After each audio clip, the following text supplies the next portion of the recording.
مجھے روشنی کی تلاش تھی، میں درے نبی پہ چلا گیا، مجھے روشنی کی تلاش تھی۔ الحمدللہ رب العالمین والصلاة والسلام علی سید المرسلین، اما بعد فاعوذ باللہ من الشیطان الرجیم، بسم اللہ الرحمن الرحیم۔ قال اللہ تبارک و تعالی فی کلامہ المجید والفرقان الحمید۔ اللہ تبارک و تعالی نے ارشاد فرمایا کہ لوگوں پر اللہ کے لیے بیت اللہ شریف کا حج کرنا جو ہے یہ لازم قرار دیا گیا ہے، اور حج جو ہے وہ قصد کو کہتے ہیں اصطلاح شریعت کے اندر مخصوص ارکان کی ادائیگی کے لیے، اور حرمین شریفین کے سفر کی نیت کر کے جو بندہ وہاں پہنچتا ہے اس کو حج کہتے ہیں۔ حضور پیارے آقا علیہ الصلوۃ والسلام نے ارشاد فرمایا کہ جب بندہ حج کرتا ہے وہ گناہوں سے اس طرح پاک ہو جاتا ہے کہ جس طرح اس نے ابھی اپنی ماں کے پیٹ سے جنم لیا ہو، یعنی حج جو ہے ما قبل تمام گناہوں کے لیے کفارہ ہے۔ ایک اور حدیث پاک کے الفاظ ہیں، پیارے آقا علیہ الصلوۃ والسلام نے ارشاد فرمایا کہ جو بندہ استطاعت رکھنے کے باوجود بیت اللہ شریف کا حج نہیں کرتا تو وہ یہودی مرے یا عیسائی مرے، اس سے ہمیں کوئی غرض نہیں ہے۔ حضرت علی رضی اللہ تعالیٰ عنہ سے یہ حدیث پاک روایت ہے۔ پیارے آقا علیہ الصلوۃ والسلام نے ارشاد فرمایا کہ اے لوگو، تم پر حج جو ہے فرض کر دیا گیا ہے۔ ایک شخص حضور کی بارگاہ میں عرض کرتا ہے کہ یا رسول اللہ صلی اللہ علیہ وسلم، کیا حج جو ہے وہ ہر سال فرض ہے؟ پیارے آقا علیہ الصلوۃ والسلام خاموش رہے۔ اس شخص نے پھر دوبارہ یہی سوال پوچھا، عرض کی یا رسول اللہ صلی اللہ علیہ وسلم، کیا حج ہر سال فرض ہے؟ پیارے آقا علیہ الصلوۃ والسلام خاموش رہے۔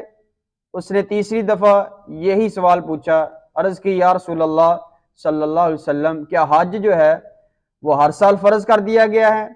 پیارے آقا علیہ الصلوۃ والسلام نے ارشاد فرمایا کہ تم سے پہلی امتیں نبیوں پر کثرت سوالات کی وجہ سے ہلاک کر دی گئیں۔ جس کا میں حکم دوں وہ کر لو، جس سے میں منع کر دوں وہ نہ کرو۔ اگر میری زبان سے ہاں نکل جاتا، لو کنت نعم لوجبت، تو ہر سال حج جو ہے وہ لازم اور فرض قرار دیا جاتا۔ یعنی حضور علیہ الصلوۃ والسلام کی زبان سے جو لفظ نکلتا ہے وہ دین بن جاتا ہے۔ وہ زبان جن کو سب کن کی کنجی کہیں، ان کی نافذ حکومت پہ لاکھوں سلام۔ پیارے آقا علیہ الصلوۃ والسلام کی ایک حدیث پاک ہے، ارشاد فرمایا کہ ایک حج ایسا ہے، حضرت ابو موسیٰ اشعری رضی اللہ تعالیٰ عنہ سے روایت ہے کہ ایک حج ایسا ہے کہ جس سے 3 بندوں کی بخشش ہو جاتی ہے۔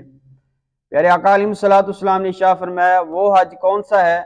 وہ یہ ہے کہ کسی نے اپنے والدین کے لیے، اپنے والدین کے واسطے کسی کو حج کرایا، یا کسی نے اپنے عزیز کی طرف سے کسی کو حج کرایا اور اس بندے نے حج کیا، تو جس بندے نے حج کیا اس کی بھی بخشش ہو گئی، اور جس نے اپنے کسی عزیز یا اپنے والدین کی طرف سے اس کو حج کرایا اس کی بھی بخشش ہو گئی، اور جس کی طرف سے جس کے لیے حج کیا گیا اس کی بھی اللہ تبارک و تعالیٰ نے بخشش فرما دی۔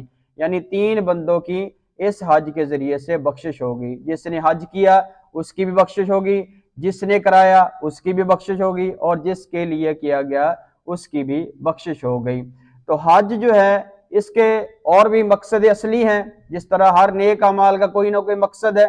روزے کا مقصد ہے، نماز کا کوئی مقصد ہے، حج کا مقصد ہے، اور اللہ تبارک و تعالیٰ نے قربانی کا مقصد ارشاد فرمایا لن ینال اللہ لحومها ولا دماؤها ولکن ینالہ التقوی، کہ اے لوگو تم پر قربانی جو ہے یہ واجب قرار دی گئی ہے۔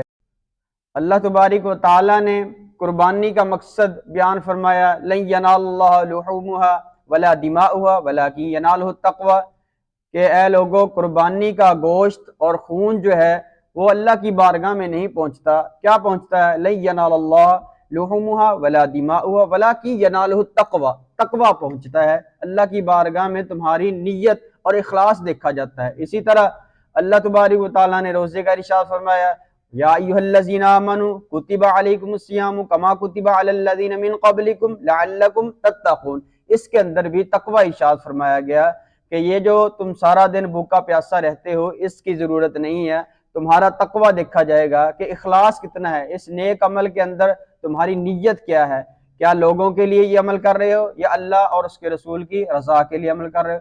اسی طرح حج کا بھی مقصد اصلی بیان فرمایا گیا الحج اشہر معلومات فمن فرض فیہن الحج فلا رفث ولا فسوق ولا جدال فی الحج وما تفعلوا من خیر یعلمہ اللہ وتزودوا فإن خیر الزاد التقوی، کیا لوگوں تم پر حج جو ہے فرض کر دیا گیا کس وجہ سے؟ تاکہ تمہیں مقصد جو ہے اس کا حاصل ہو جائے۔ مقصد کیا ہے؟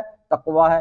ہر نیک عمل بیان کرنے کے بعد اللہ تبارک و تعالیٰ نے اس کے مقصد اصلی کو بیان فرمایا۔ مقصد اصلی کیا ہے؟ اللہ کی رضا ہے، اور یہ اللہ کی رضا کا کیا ہوا جو عمل ہوگا وہ اگر ذرہ برابر بھی ہوگا تو پہاڑ کے برابر ہوگا، اگر اس کے بغیر کوئی عمل کیا گیا تو وہ ریا کے اندر شامل ہو جائے گا، لوگوں کے لیے وہ عمل بن جائے گا۔ اللہ تبارک و تعالیٰ کی بارگاہ میں دعا ہے کہ اللہ تبارک و تعالیٰ ہمیں اللہ اور اس کے رسول کی رضا کے لیے ہر عمل کرنے کی توفیق عطا فرمائے۔ وما علینا الا البلاغ۔